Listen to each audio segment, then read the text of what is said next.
Hi, you guys. Welcome back to the Amani Talks podcast. You're here with your host, Amani Talks, and we have a very special guest with us today, the very beautiful Christian singing songwriter, Miss Franchesca. Your handle is Franchesca Makes Music, Yes. right? That's like on Instagram and everything. Instagram, TikTok, YouTube. Okay, perfect. Yeah, so tell us a little bit about yourself. I know that's what you do like full time, and then you're also a full-time stay-at-home mommy, wife, mother of two. Your sons are very cute, by the way. Thank you. I met them this past weekend, and when I met you, and that's even like a funny story. That's And by the way, you guys, our outfit's not planned. No. Like it just happened. Like it's just a clean look. I guess, Great yeah. minds. I love it. Yes. But yeah, you got it right. I mean, yeah, you've pretty much explained everything. I'm a stay-at-home mom. I have two little boys, Christian and Calvary. I have a 3-year-old. Christian is 3, Calvary is 1. Been married now for 7 years to my lovely husband and my manager. So I was just telling you like all the music stuff that I don't love doing. I just like to write the songs, but blessed to be able to stay at home with them and just do that. I love writing songs ever since I could remember, really. Yeah. Singing. I like to laugh. I like to eat. Yeah. Those are like two things I like to do. So if you take me to a good restaurant with some good people, we're gonna have a good time. Yeah. Okay. But yeah. So was music like always your thing? Like from when you were little and you just kind of grew into doing it full time? Yeah, I was in the choir, like at church. I sang in my choir at church. I used to write poetry like in school. I was singing all the time. I would come home from school and get on YouTube and just look up different songs that I really liked at the time. And I would just try to sing along with them. And so, yeah, I've always loved music. I've always been passionate about writing as well. I didn't really put the two together in the beginning. Like I said, it started out as poetry. Yeah. And then I was like, oh, I can put these together and then make this work. That was probably around like high school. So yeah, I've always loved it. Okay, great.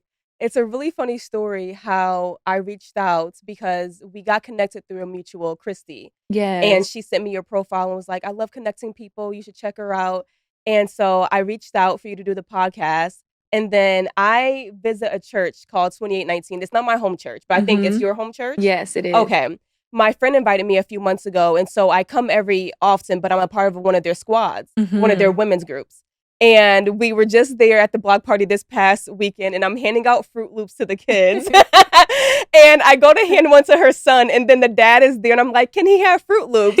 And then I feel like your husband didn't really know, because he was like, yeah. And then you're like, no, he can't have Fruit Loops. I thought that was so funny, because that's such like the mom-dad dynamic. The dad doesn't really know, like, oh, I don't know. And the mom's like, no, he can't. Yeah. I'm like, he's already. Franchesca? Yes. I'm like, oh my gosh. Like, that was nothing but God. No, seriously. Because I was like, I knew that you went to 2819, but it's such a big church and it's growing. Yeah. And I was like, the chances of us meeting organically through the church were slim. Because I had asked a friend about you and they were like, oh, I don't really think I know Franchesca. So I was like, okay, we probably won't meet before the podcast. Wow. And then for us to just bump into each other through Fruit Loops. And it was a lot. Yes. And it was a lot of people out there. I know, it was so many people. It was a lot. Like, even people that I know, I didn't see them till the end. Yeah. And I'm like, oh, hey. Yeah. So to me, that was cool though, so that we got to like familiarize ourselves. Yeah. It was a good time too. It was funny. Yeah. So, what are you working on right now? Did you want to tell the audience about any new songs coming out? I know you just dropped a song, The Single Season. That was very recent. Very good song, by the way, too, you guys. I think your sound, for people that are trying to transition from secular music to more Christian music, your voice is like really soothing. It reminds me of Summer Walker. Wow. So for all the girls that like Summer Walker and you're trying to make that transition, right? Franchesca is a really good alternative. I really like the music, to be honest with you. It's really beautiful. But do you have anything coming out right now or anything you're working on? Yes, we're actually working on an album right now. Oh, nice. So we haven't told anybody yet. So you're the first to know. Okay, good. But yeah, Amani Talks exclusive. Yeah. So we're working on that right now, just really locked in. We'll still be releasing singles and music along the way, but really locked in to try to really create something beautiful for you guys that, we put a lot of hard work in. So I'm in the studio a lot right now, just getting these songs out. I'm really just trying to like pray as well. Like, I know the Lord wants me to put a lot of prayer into this album. Not just for it to sound good, but for it to do good, for it Oh, to, not definitely. numbers wise, but like fruit in the believers' lives Yeah. that listen to the song. So that's what we're working on, and I'm excited about it. We're gearing up to actually shoot a video for single season. So that's going to be really fun. It's going to be a Nice. lot of, guys and girls, and I think it's going to be a good time. So Okay, yeah. perfect. Okay, so I want to segue a little bit into your personal life and just hmm ask you about your relationship, your husband, and your marriage. So, okay, so how old are you? I'm 29. 29. Okay. Oh, we're the same age. Oh, When did you get married? You said you've been married about 7 years. yeah. So Okay. yeah, I So got 22. yeah, Oh, wow. Okay. yeah. So was marriage something that you always knew that you wanted, or was it just something that God had for you and you accepted it at the time? That's a good question.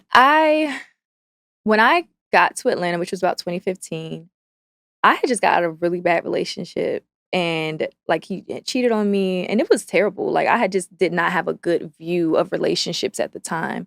I was like, I gave my all to this person, and it was still not enough. So it did damper my viewpoint of marriage or just fidelity in itself, Mm-hmm. in a relationship. But marriage, of course, is after that. But just even getting into a relationship after that, I was just very like Very unsure. Yeah, cautious. very, very cautious because I spent a lot of time with that person. Mm-hmm. And, to come to find out, you're like, wow, okay, that was not what I thought this was going to be. Yeah. And so then after that, I kind of just took a step back from relationships in general. So when it came to thinking about marriage at that time, and I was not saved also at that time. So that's a good context to have for that that time period of my life. But when I met my husband, I was not looking for marriage. I was Okay. not looking for marriage. I was not looking for a relationship. I was not doing any of that.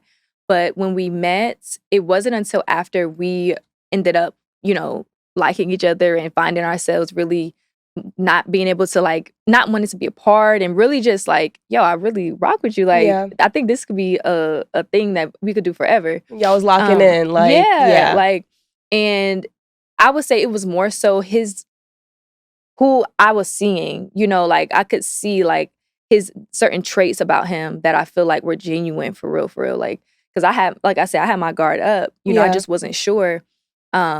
But thankfully, and at the time we met, we weren't saved. Okay. Yeah, I was gonna ask that too. Like, was Yeah. he in the church at the time or no? Okay. No, neither one of us was saved. But one of the things that opened my eyes to actually feeling like, okay, I think I could actually get into a relationship and be married one day is knowing that whoever I marry is going to be devoted to God. Mm-hmm. Because if that's the case and truly devoted to God, not just trying to play church or not just, oh, like I love you, God, but I'm still going to kind of just do whatever I want to do. Mm-hmm. Like I knew that if I married a man that was faithful to God above being faithful to me, I don't have to worry about what are you doing? What is this? Yeah. Because he's worried about not what am I going to do to displease my wife or any of those things, but he's living to a standard that is above me. I don't have to, do all of Exactly. this and snoop or let me, put your face on your phone while you sleep. Mm-hmm. I hear, Yeah. and see what are you doing? Yeah. That just wasn't a thing. And so that was really the work of the Lord that had to that had to happen Yeah. for me to even be open to being in a relationship, let alone getting married. Because Okay. like I said, my heart was hardened to marriage or relationships even after that point. Yeah. So that's kind of how that worked for me. And like I said, after I saw that he was faithful to God and like he really, really loved God, because we ended up getting saved. That's when I was like, okay, this is past, like I said, I don't want to cheat on my wife or I don't want to do this or do that. But somebody who's looking into the scriptures and saying, Lord, search my heart. Yeah. Help me, God, to live for you. Yeah. He's not, trying to do everything to just please me, at the end of the day. And Yeah. so that's what I needed was that assurance to know like, okay, this person is devoted to God. Definitely. So that's how it went for me. Yeah, when the person that you're with is a true man of God, it's a different level of accountability because a lot of men, I think the problem and the disconnect is they don't want to be accountable to anyone.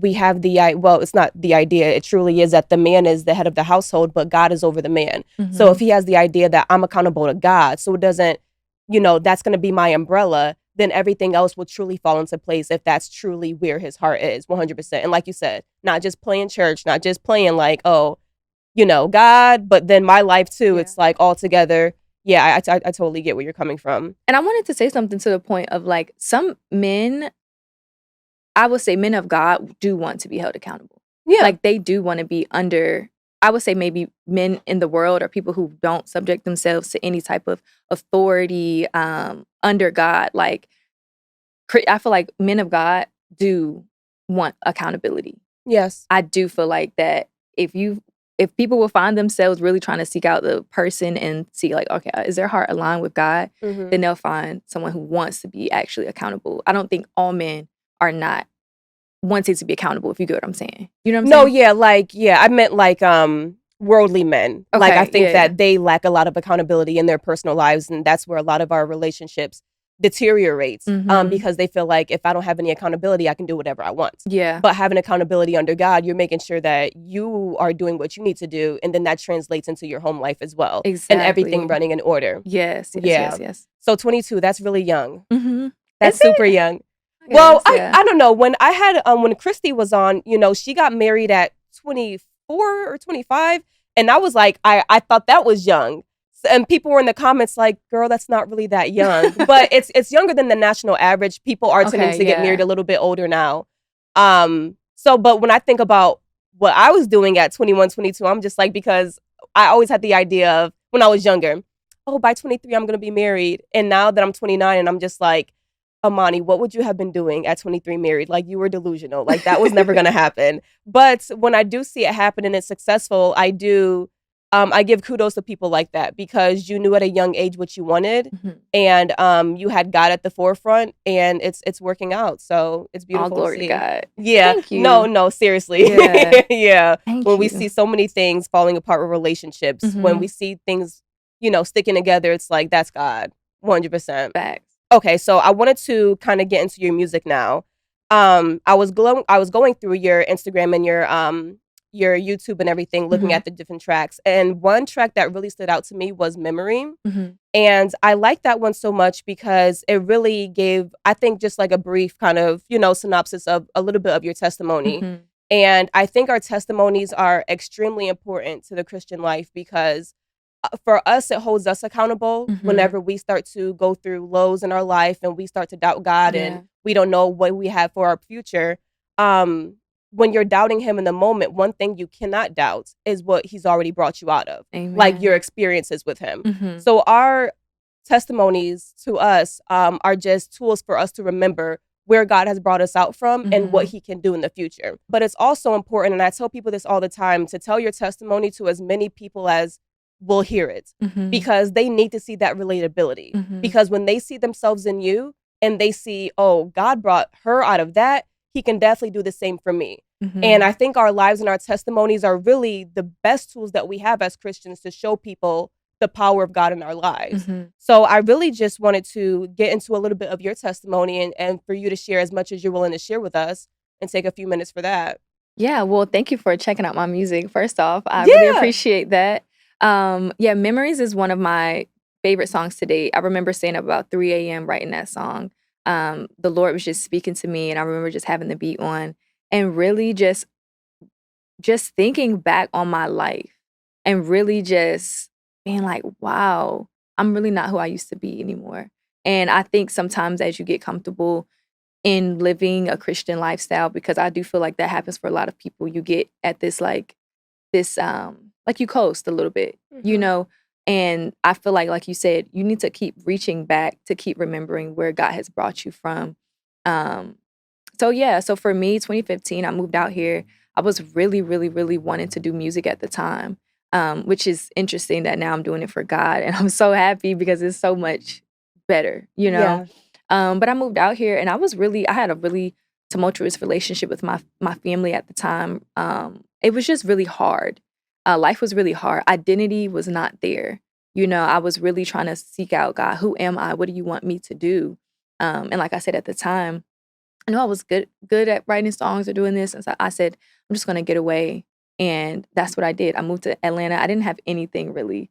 I moved out here, and I really, really, really was seeking a lot of validation in all of the wrong places. So when I got out here, I was at a lot of the clubs. Like my husband and I actually met at Mansion and Line. I don't know if That's so have you been funny. here that long? I got here right when Mansion was starting to close Fall down. out? I went once, and It's that so was funny. like, I think like a month later when that incident happened, they closed down. Oh Yeah. my gosh, girl. Yeah. So, yeah, my day-to-day life looked like in memories I talk about the first verse used to hit the pole and go on Papa Molly to finish the show, like drugs, stripping, clubs, money, like fast life, hot girl, all of those, whatever was under the sun, I was trying to find my way to find that thing. Yeah. In the second verse, I kind of talk about I was searching for the lyrics go, I was searching for a person, place, or thing, for a noun that could define me and give me what I need. Like I was searching for somebody, for something, for something tangible to really help me to sort out trauma, like identity. Like I said at the time, I was probably like 20, 21, like really, just fresh into the world. Yeah. Everything's new. You have the freedom to do whatever you want to do. And so that's kind of like, yeah, that's what life was looking like. It was looking like clubbing in the day, clubbing at night, drinking, smoking, just really numbing my mind, numbing myself to really the reality of what I was living, numbing emotions or memories that I had, trauma that I had, and really no place to put that. Yeah. I didn't have any place to put those things, and it was hard. It was hard. Also, I didn't grow up with my biological mom, so that was always something that like really took a toll on me as far as like wondering, hey, I wrote a song about that too. That's on my album Beauty for Ashes. I call it Trust Issues, where I just am really going back and forth between like trusting people, and that's where the heartbreak and stuff had kind of all flowed into that song. Really just trying to understand how is it, God, that I'm supposed to keep trusting people when I keep giving of myself, but I don't really see it, working out. And then I say in the song basically like, that I forgive. Like I just forgive again. Like that's the answer. You don't really have another choice because it's biblical. You need to keep forgiving. And in doing that, I was able to find community. I was able to find a husband.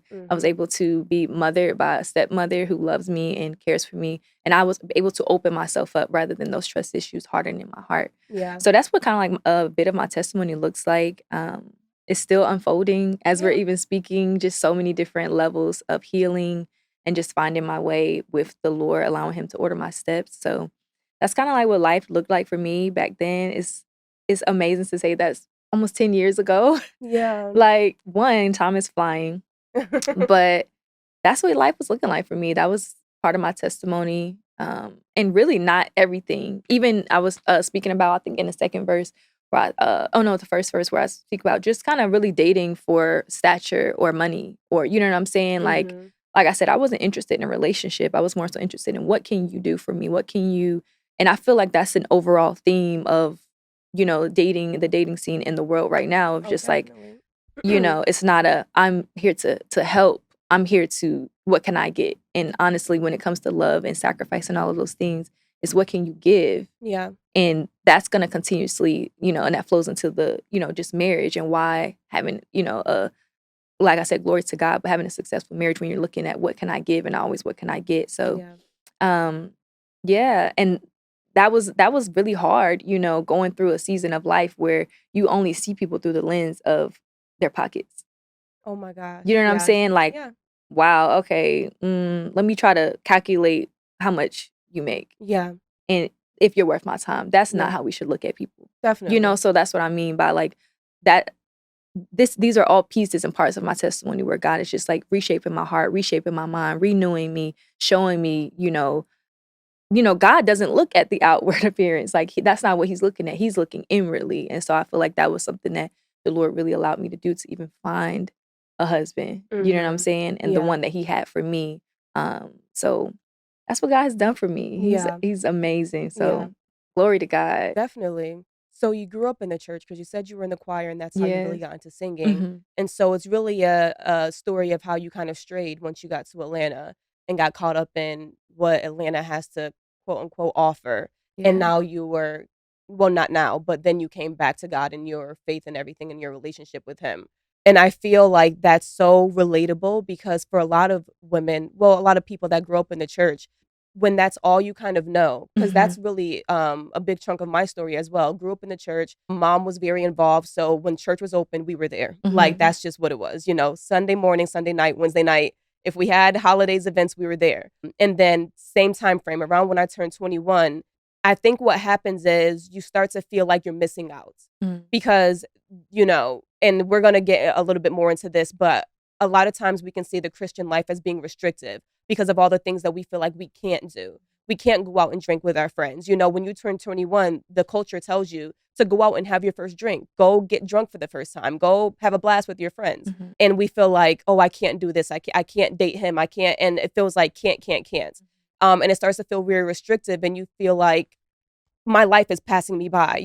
Things are not, I'm not having experiences like everyone else. And I feel like I've heard a lot of stories about women who say that the same thing happened with them, grew up in the church, but they felt like they were missing out. So they took them time for themselves, and then they eventually did come back to their relationship with God. And also I wanted to get into saying how you felt like when you came into Atlanta and you weren't ready for a relationship, how all you were seeing with men was the money. And that is also a very common trap because Atlanta is very fast with the money, the clubbing, in Black culture, Atlanta is really the strip clubs and the clubbing. I mean, everyone, you get the grass walls, you get the gratuity on your check, you get the DJ at brunch, that's very much the culture. Yeah. And it's so funny because I had recently just told one of my friends, I think like literally just the past couple weeks, I was like, for the first time in years, I'm looking at men as human beings. And I know that's so crazy to say, but it's true. Yeah. Because when I first came to Atlanta, and that was not a thing for me, like, looking for men with money, like, I was like, huh? But when I first got here and men were offering that, it's very easy to get caught up in it. And so I was telling her, I was like, now that my dependence is on God, right, for my income, when you are full-time in your passion, like me with content creating, God is really supplying your income, right? Yeah. So I told her, I was just like, all this time I've been looking for a man with money. I got a man with money. Like, God is giving me my income. But I just told her, I was like, I'm finally seeing men as real human beings when you don't want anything from them, when you don't want their money, when you don't want to have sex with them. They're just people just like you. And it really humanizes them when you take all those things away that, of course, the devil is tricking you into thinking what you should want from men. The culture is telling us sprinkle, and, get a man with money. Of course, is money important? Yeah, we all got bills. But the love of money has totally taken over our culture. So I'm really glad that you said that because I feel like that's a common theme in a lot of our dating lives, especially in a city like Atlanta. So where are you from? I'm from North Carolina, Raleigh, North Carolina. Okay, so not that far. No. But I think it's very different. Very. Okay. Yeah. I mean, Atlanta's just a different... Atlanta's like its own country, actually. Like, no, it really is. No, like, just it like really when is. You see stuff on social media, you're like, okay, that's probably in Atlanta. And you see, you're like, yeah, it's just different. But yeah. I'm so happy for you, like, that you said, that you're in that space too. Yeah, because it's different, and the society, like, if you do get caught up in trying to hear what should I be looking for from the world, that's what you're going to find yourself doing. But, being in the Lord, letting him renew your mind, coming out of those type of thinking, those strongholds on your mind, you will really be able to find something that is long lasting. Yeah. So you were married at 22, but I guess you were with your husband back then, maybe like 21 is when you met him? Yeah. Okay. So do you feel like because you got married at a younger age, do you feel like there were any experiences that you missed out on, things you would have maybe rather have done before you got married, or is that not a thing for you? Not at all. Really? Not at all. Okay. I got saved around that same time, so I was just locked in. Like, I was locked in, and I'm still locked in with God, but I had my time. Like, I saw all that there was to see. I did. It was like, there's nothing there. Like, when I say, I'm like, if there's nothing I could go back to. You know what I'm saying? Yeah. So as far as like missing out, not at all. And I actually really, really love marriage. Like, we both, my husband and I, are super passionate about marriage and the sanctity of marriage and the vision that Christ has even for marriage in itself. So not at all. And my husband's also my best friend. So we actually really, really click. Like, we can talk all night. That's how we actually, I think fell in love, because we were genuinely just interested in each other. Even now we have to be like, we need to go to bed because the kids are going to be up early. So we need to go to sleep. Last night we were like, okay, good night. Like, we need to go to bed. So not at all. To answer your question, not at all. Okay. I wanted to talk about your song Single Season as well. So it's another very relatable song, because a lot of Christian women, the ones that I've met that are not married, they're experiencing their waiting period or their single season. So what really like inspired that song for you? Like, what was the inspiration behind that? I have friends in the church who are single. So I hear a lot of, shout out to my squad if they're watching this. Who's your squad leader? Gabby. Okay. Gabby, love you. I love my girls. I love my friends. But I am in the midst of what's happening and what they're talking about and what they're experiencing. And for me, music does so much more when you try to serve people with it. Rather than just writing something that you think is really good, but when you're trying to serve someone or serve a certain issue or topic, that's just really how I love to write. And so with Single Season, I was hearing about the situations or just some of the things that are going on as far as like just being in the single community, and how like the dating scene is really hard right now, as far as, just finding, just navigating how to date with in a way that's pleasing to the Lord, and maybe not what we've seen or what we've experienced in the past. It's new, it's different, and it definitely is. It's harder as well, from what I've heard. And so, yeah, I was here, hearing the experiences, and I remember I was driving home. I think I was driving home from a squad, and that's when I started writing like the first verse. And when that beat came on, I ended up writing the chorus. I remember texting my husband. I was like, "Oh my gosh, I have a wonderful concept for this song. I can't wait for you to hear it." So I got home and I sang it for him, and he loved it. And so that's what really inspired this song. It's just being in community and hearing what other ladies were dealing with and what they were going through, and really wanting to just serve the singles in a way. I hadn't really seen a lot of people have some type of music. Like, either there's Christian love music or there's like secular love music or something, but there's like not really a space really, I think, really speaking to the singles, allowing them to feel like, hey, you're seen, it's all right to desire marriage. But in that, in the bridge, I say like basically just being in God's pace, knowing that whatever he has isn't going to miss you. And so just trying to really lean people away from the weariness into encouragement. So that's what inspires Single Season. Okay. So you're saying that you have a lot of friends in the church that are in their single season waiting, and I don't know what that looks like for them. But from what you've seen from women in the church, specifically Christian women, do you think that there is a lot of desperation for marriage in our culture today in the church? I feel like it's 50-50. I feel like some people may be desperate for marriage, or may feel like that is the peak of their Christian walk, maybe, or like that is the blessing. But I do feel like there are some people who are desiring marriage because it's beautiful.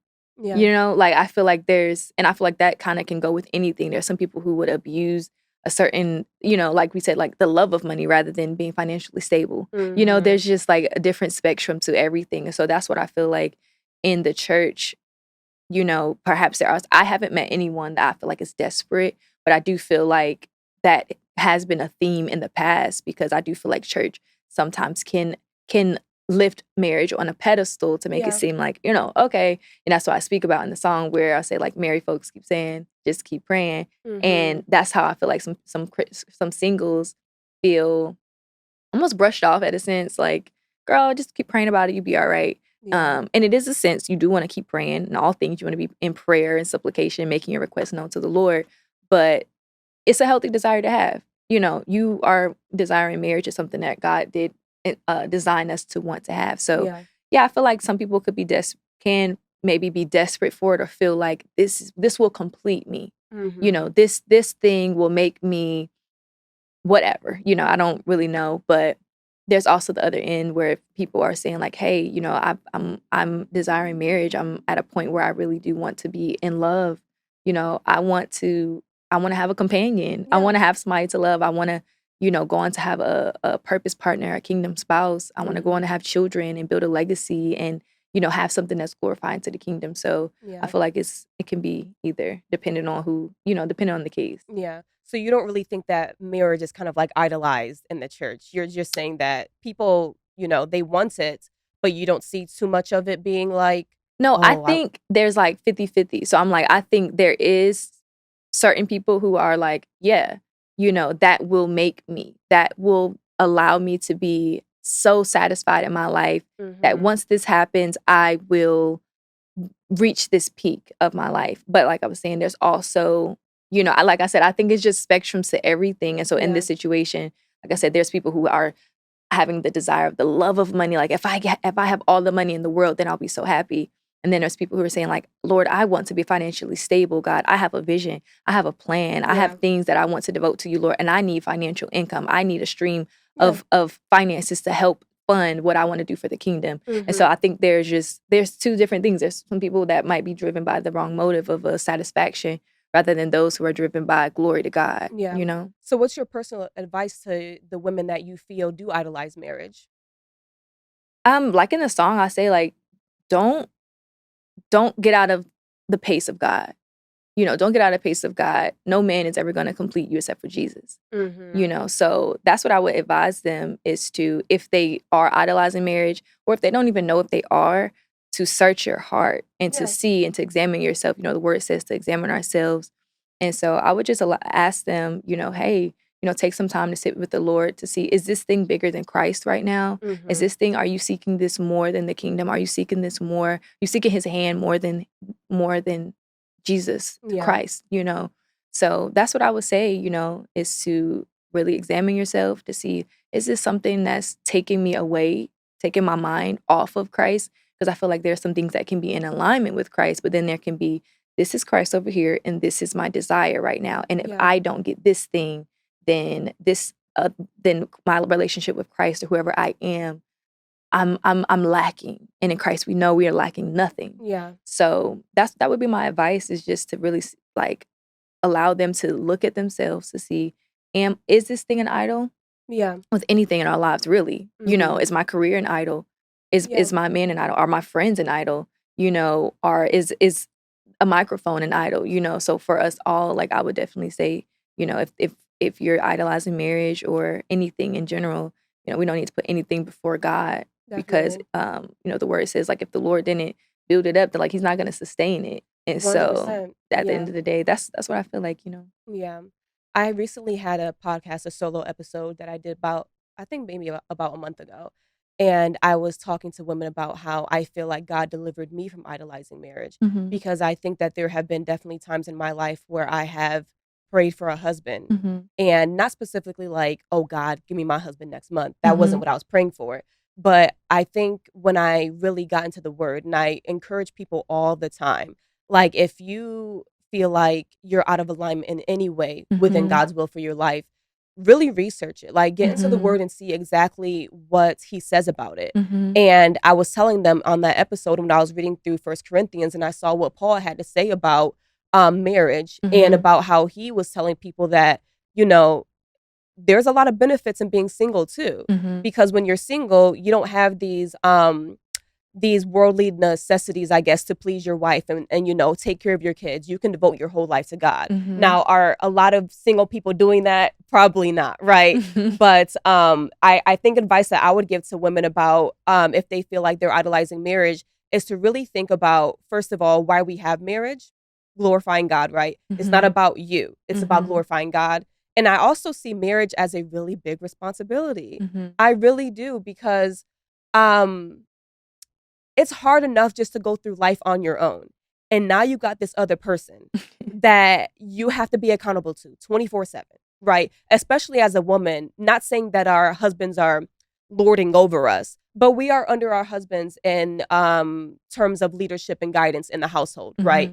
And then especially if you plan on being a mom, like you are not your own person. Like just think about if you relax at the end of the day by watching a good show for a couple hours and being by yourself, you are probably not going to get that as a wife and mom. Like you're probably not going to get that for years. So just think about the things that you enjoy right now. Are those things, can you imagine those things being taken away in marriage? And are you okay with those things being taken away in marriage? Because I think a lot of us, we look at marriage like, oh, it's cute. vacations, family pictures. We wear matching PJs for Christmas. But when we look at what the duty of a wife is, what the duty of a husband is, and then when I also just talk to married couples, they don't tell me that marriage is a walk in the park. They say that they enjoy it, but they're just like, it is work. Yeah. Y'all, it is hard work. And I'm just like, do I want to have more hard work on my plate? Like, that's what I tell women. Like, really think about what the wife role is. Like, do you really want that right now? Make sure that you get all of your alone time done right now, because you're not going to get that for a very long time when you get married. Like, would you agree with that? Like, do you feel like your not sense of self, but your autonomy, your Franchesca-ness is kind of dimmed by having a family, or I guess put to like the wayside at all? Not necessarily, especially right now, because it's it's navigating. Like, you're moving and you're like going through season to season, and you're kind of trying to find okay, in this season where are we going? In this season where are we going? And so in certain seasons I feel like it can happen. In other seasons it can shift. You know what I'm saying? So like, even pregnancy, you're serving your child because you're fueling your child. You're eating for your child. You're moving for your child. You're laboring in whatever aches, pains, all those things, birth, all of those things. So that's like a different season. Right now, things are meshing together in a way where I'm still able to serve God. Yeah. Serve at my local church. Serve my kids. Serve my husband. Yeah. Serve a wonderful community of listeners and supporters by making music. Yeah. And so I'm still able to do things that I enjoy to do. But I feel like having an understanding, having a good relationship with your husband, who would hope be your friend as well. And like for him, what was it, like last week or the week before last, he went out for just him, relaxed, did whatever he wanted to do. So we're making time to make sure that we don't lose ourselves in marriage or in parenthood, so that we're able to still have our own, like even therapy for myself. Like, that's my time for myself. Yeah. You know what I'm saying? So I feel like I still am able, but it wasn't always like that. That's why I was saying it's seasons to marriage as well, and seasons to parenthood as well. Yes. There's so many seasons. So I wouldn't say it's an overall blanket statement of, yes, I lose my autonomy. But I think in certain seasons, like I said, as you're, pregnant, your main concern is preparing for your child. Yeah. It's not really like, what do I want right now? I want to do this. I want to do that. No, it's about, what I've been praying for, what my body was made to do in this moment. So yeah, that's what I can say for as far as that. Like, it's seasons. I get to you. it. Like, it's give and take. It and is. Yeah, and I had another guest on here that was pregnant at the time, newly married. She said the same thing. She was like, I don't feel like I'm giving up who I am, but there are times where I have to give more of me, and then more times that my husband gives more. And in the culture where we think, oh, we have these 50-50 conversations, 100-100, I really feel like sometimes one person will be at 30 and the other at 70, and then it's going to switch. And that's just what it should be. So yeah, I've heard that a couple times. It's not always about, oh, I automatically am taking a lower level the rest of my life. Yeah. It's just definitely about the give and take of the season and what's appropriate. Yeah. And I feel like what I've learned is, if you feel like you're constantly being put to the back burner, then something's not right. Then there is not an equal partnership there. Because there should not be one person feeling like you always have to give more than the other person. And unfortunately, we see a lot of that. We see a lot of women feeling like, when I became, a lot of women will say, don't get married, because they feel like when they got married, they lost themselves and they never regained who they are as a person. And they never regained rest. And I just find that so unfortunate. I'm just like, man, that's what scares a lot of people away from marriage, especially women, because they feel like, once I get married, it's over for me in my life. And I've even had family members tell me, like, don't have kids, because once you have kids, your life is done. And I'm just like, dang, like, y'all gonna tell me that? Like, wow. Yeah. But yeah, I mean, I agree with, like you said, your previous guest, as far as just seasons fluctuate. I always remember that, like, in whatever you're doing, it's like you'll have your ups and you'll have your downs. But I would always encourage people to have children. Okay. To get married.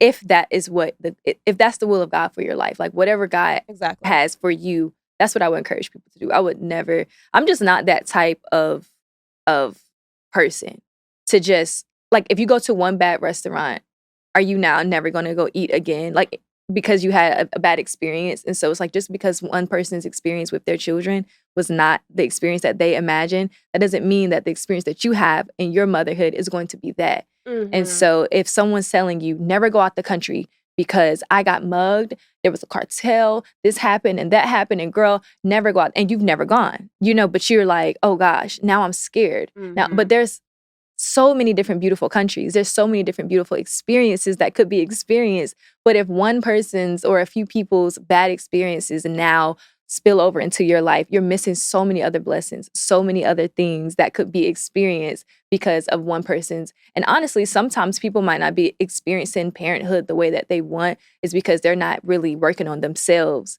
They just want the children to behave a certain type of way. But what I've learned is, like, through parenting, you have to do a lot of internal work. You have to do a lot of emotional regulation for yourself. The child is going to be a child.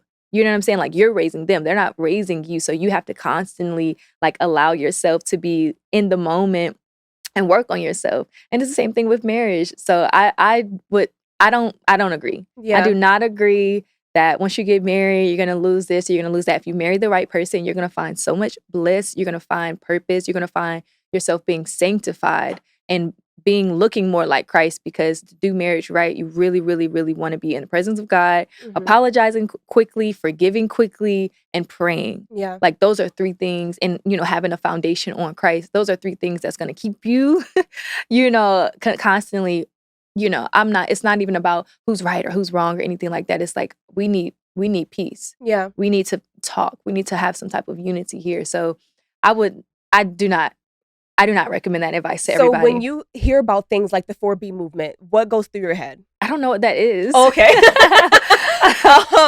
It's basically Western women, like, mimicking a very small group of women, I think in Korea, that are saying, like, because men are uniformly horrible beings, we are just not going to engage. We're not dating. We're not having sex. We're not having children. We are cutting men off permanently. And that is the only thing that's going to keep women happy, away from the servitude of marriage and children. So that has been, like, a big thing on social media. And I know that there are certain things on social media that just aren't real life. Like, I understand that too.